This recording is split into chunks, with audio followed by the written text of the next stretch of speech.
Hello Eternum and welcome to KOTT News, Eternum's #1 source for news, and this is the War Report. No change in the dynamic of Eternum last night, as you might expect during a night of peace. KOTT news crews spent the majority of the evening dealing with zombie hordes at home and Alpha Zoo in Eternum. Looking at the weather, and after the sun does its thing throughout the day, the corruption forces of the island will coordinate invasions across 40% of the land. 4 submissions for simulated fantasy combat resolution tonight, brought to you by LARPco. Remember, if it isn't LARPco, it's cardboard. First up, the Covenant forces of Here Be Monsters assault the vault of Nirvana for control of the financial capital of Windsward.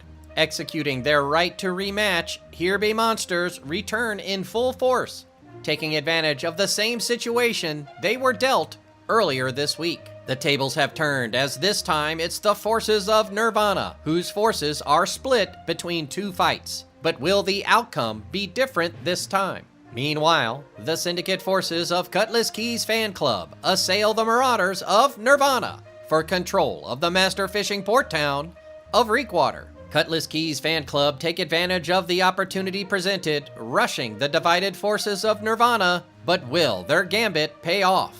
Nirvana forces may be making a hard decision tonight, but it's possible that they'll be able to field the full 100 they need for both fights. Later, the Covenant forces of Tropical X attack the marauders of CB4 for control of the rain-drenched region of Morningdale. Tropical X forces have gotten a taste of the fall weather, and they're hungry for more, trekking north into the mountains to watch the leaves and CB4 fall.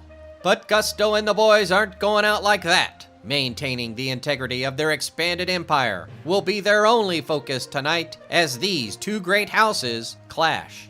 Meanwhile, the Covenant forces of the Playhouse assault the marauders of Huangzhong Dodgers for crowning kingdom of the Western Monarch's Bluff.